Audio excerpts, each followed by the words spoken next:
Welcome to another special edition of eYe in Education. I'm your host, Ed Lecius. We're talking with the candidates who are running for the Nashua Board of Education in the November 2nd municipal election. And joining us for this program is Allison Dyer, a Nashua native who has cast her hat into the ring. Welcome to the program, Allison. Thank you. Thank you for having me. So who is Allison Dyer, for folks who don't know you? So Allison Dyer, as you said, she's a Nashua native. I've been here almost all my life. I was born in Lowell, but my family moved us here when I was really young. And I've lived here, worked here, and gotten married, had my daughter here, just gone through all the processes of life right here in Nashua. So, and I feel like I couldn't have done it in a better place. This is home, and this is what I know. So I'm happy to be here throwing my hat in for a school board because I came through the Nashua school system as well. So I feel like it is a great time to throw my hat into the ring and see what I can do to help my community and the school district as a whole. Is this your first run for elective office? It is. Yep. It sure is. So why the school board? I think it's an issue close to a lot of people right now. I mean, not just in our community, but, in the state, in the world. So it's important to me for school board because I have a young child, and after the year that, year plus we've had of the pandemic, I think that it pulled back the curtain on a lot of things that I think that we could be doing better for educational success for the students as they move through the school system like I did. What do you see as the three top issues facing the Board of Education going into the next term? So, three top issues. I would say a lot of people are concerned with the spending, the budget, seeing maybe what we can do to better utilize some of those resources. I think that teacher and staff retention, currently we're with an interim superintendent in the Nashua School District. I think we'd like to see some more stability there, get and keep the good teachers, see what type of programs we could use to incentivize and again, keep the retention of the good people. And obviously the kids and parental choice. I feel like I'm not alone that a lot of parents over the last, year plus are looking for in this next election to maybe get some of their parental choice back, their parental rights, essentially, their liberty to, be in charge of their children's education. Can you expound upon that a little bit? What in particular? Sure. So I know a lot of people, a lot of parents are feeling kind of shut out right now of the school system as a whole. Currently, I don't think that they're allowing parents into the buildings, so those things, especially for the younger kids that they looked forward to, like parents coming to help out at lunch or coming to read a book in the classroom and things like that are missing. Parents want to get that back. Obviously, the COVID protocols is something that, is, again, a hot topic where parents feel like they should have the choice whether or not to send their children to school in masks. And I think what the COVID protocols too is that the parents are just looking to have a seat at the table, and the curriculum again is another part of it. The Nashua School District's working on a social studies pilot. We haven't really gotten to see too much of what that involves, and I know parents being home with their kids for the last year plus are really looking into what their kids are learning and studying, and maybe they like some of it, maybe they want to see it expanded upon, maybe they don't like some of it. So I just think bringing parents back to the table and creating that open line of communication and creating maybe a little more transparency would be helpful for the community as a whole after the last, year plus. Do you think, having gone through the last year and plus of homeschool, do you think that has reinvigorated parents to get a little more involved? Prior to that, the complaint was, well, you have some parents who really care and some parents who could care. Do you think this has re-energized the parents, and that's why we're seeing such an interest in the Board of Education races this year? Yeah, absolutely. It definitely reinvigorated parents to really review what and how and why their children were learning what they were learning, and also how they learned the way they learned. Because, education is not a one size fits all. So being home with your children for the last, year plus and doing homeschooling, parents really got to see, okay, my kid's really good at learning this way. They learn math really well this way. They learn science really well this way, or they don't learn this way.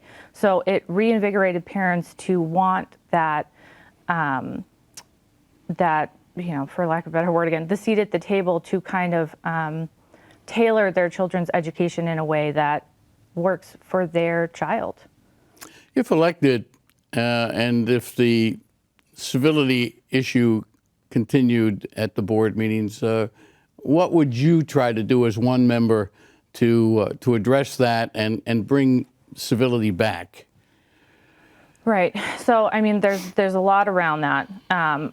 I like to think of myself as a pretty level person to begin with. I don't really have an outset of emotion either way for the most part. I like to try to keep it calm. I feel like my being that way does keep a level of calm, but I just like what I think is a common trend at the board meetings with regards to civility as of late is that parents as a whole, and not even parents, but even taxpayers, like for one side or the other, or even the middle road, feel like they're not being heard either way. And as far as I feel like making them feel heard and actually listening to the things that they have to say and their concerns is going to be what kind of brings that calm back. Because I know a lot of people do feel like they reach out, they'll email, they'll call, they don't get a lot of response. And I think that adds to that angst feeling that they have of not being heard. So for me, if I were to be elected, that would be a priority, because it doesn't cost anything to take the time to respond to an email or a phone call, or just let someone vent, even if it's something that I personally, as a board member, would not be able to solve on my own. It would need to be a board type of decision. Letting the parents or the taxpayers or the staff feel heard about an issue, I think, can bring a better sense of calm. Come January, the superintendent search will be ramping up, and they hope to be interviewing candidates. Given what we've gone through, the initial choice withdrawing, not going with the second runner-up, do you feel that will impact the quality of candidate that may apply to Nashua, thinking that those guys don't have their act together? I think the group that the district hired to do the search has done a really great job. And I think in the interim, Dr. McKinney has done a good job as well. I am not sure with the history if that will sway a potential candidate or not, because I think as a superintendent or someone with that type of love for schools, that they'll look at it as their own individual challenge and they'll want to meet it. So I'm not too concerned about not finding candidates. I am concerned with getting someone in there that is ready and willing to roll up their sleeves and get to work. What are the other issues that will be addressed with the construction now be groundbreaking getting underway shortly for the new middle school? Will be a redistricting, another hot button issue. Both Pennachuck and Fairgrounds have undergone extensive renovations to the fiscal plant, and in terms of the equality, the effort as it was done with the two high schools to make it equal in terms of programming, facility, what have you, with few exceptions, is underway. But it will be, what do we do with the students? How do we redistrict the students? In general, because if you're elected, you're going to have to vote on what comes forth. How would you like to see the redistricting play out? Again, it's a hard question to ask. I'd love to have the input from the community as a whole to see how they felt about it. Because as we know, like, you're kind of bound by your zip code as to what school you go to. There's a lot of people that want to send their kids to different schools in our area, but can't based on the zip code factor. So I'd like to see what the community would like to do as far as that. I'd like to make, as you said, it is equitable and as smooth of a transition as possible. But in order to do that, I think that we really need to see where parents' heads are at as far as what difficulties it would bring to, put it as with regards to busing and all that stuff. What would work best for the families here? So I think that that's where the input would need to come before we just started making these choices for people. If elected, what's the one thing you would like people to remember that Allison Dyer was able to achieve as a member of the school board? I just like to be that medium voice, that voice that you feel like you could come to and express your thoughts, your opinions, your wants, your needs, and that you hear them being met in these meetings and being addressed and being part of the conversation.